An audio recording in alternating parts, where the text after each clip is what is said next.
Tragedy for families living near chemical dump sites tomorrow.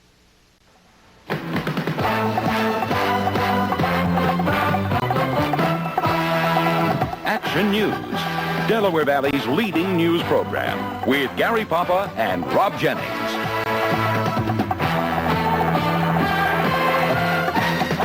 Sunday night, Chinese students defy martial law for a third straight day in the capital city of Beijing.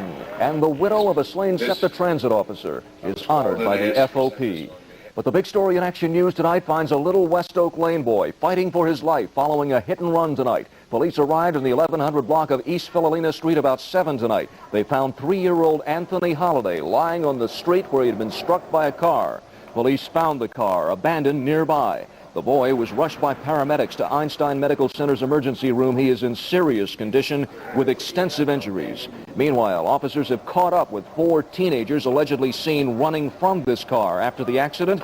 They're being questioned right now at 35th District Headquarters. So far, no charges have been filed. A 19-year-old Kensington man is behind bars tonight, charged in the savage beating and shooting death of a Philadelphia policeman's son. The suspect's identified as Raphael Droz. Police say the attack was in revenge for an earlier incident and that the victim had nothing to do with it. David Henry was on the scene earlier today.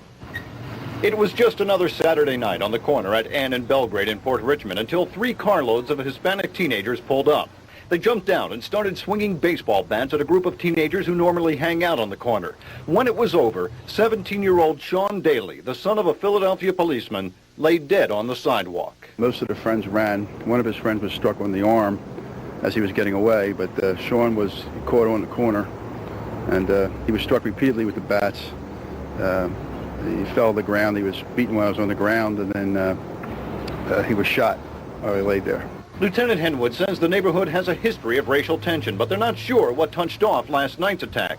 He says investigators feel it might have been retaliation for an earlier incident. About 3 weeks ago, there was an incident at a party where there was a fight, and we're investigating any connection that might have. Residents of the neighborhood say the kids around here have gotten into trouble before, but never anything quite this serious. They're stunned by what happened here last night.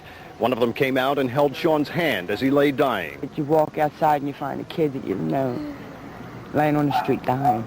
And you hold the kid's hand and all he's saying is Mom and Dad. It hurts.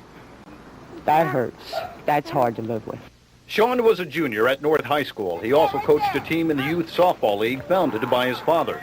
The police are continuing their investigation while hoping racial tensions in this neighborhood don't escalate into further violence. David Henry, Channel 6 Action News, Port Richmond.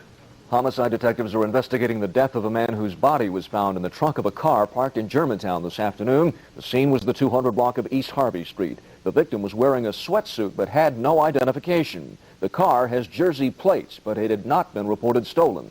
The medical examiner is determining how the man died and, in fact, who he was, while detectives unravel the rest of the story.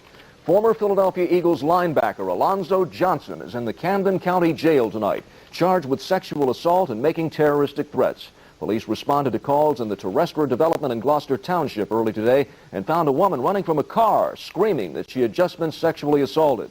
Shortly afterward, Alonzo Johnson was arrested and charged. His bail hearing is set for tomorrow. The Atlantis Casino in Atlantic City is about to deal its last hand. The Casino Control Commission has ordered the Atlantis to cash in its chips and shut down by 4 a.m. tomorrow because of mounting money problems. Action News South Jersey correspondent Anna Garcia is live at the Atlantis now. Anna?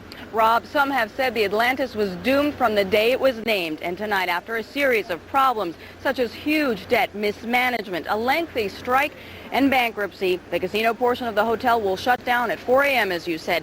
In the 11 years of casino gaming here, this is the first casino ever to be forced to shut down by the state because of financial instability. It was also the first to have its license denied because of that reason, and the first to have a conservator appointed. Keeping all that in mind, it is business as usual here as much as it can be. The third floor of the casino is closed, and so are portions of the second and first floor, but the gambling is still going on with many of the gamblers inside old customers who came for one last roll of the dice. Henrietta Coracetti of South Philadelphia has been coming to the Atlantis several times a month since it opened. She says she had to be here tonight. I love Atlantis. It's one of my favorite casinos. I enjoy the sight of the ocean because when you're gambling, you can also see the ocean. Most of the other casinos, you cannot see it. So I came for the last time since it was closing. It's the last hurrah. And in keeping with the last hurrah mood, many of the 1,000 Atlantis Casino workers who will be unemployed a few hours from now partied at a bar on the boardwalk. But as festive as this looks, it's a sad night. I've been looking, and the best I've been able to come up with is a part-time dealer job. Many, however, are remaining optimistic. I'm hopeful that the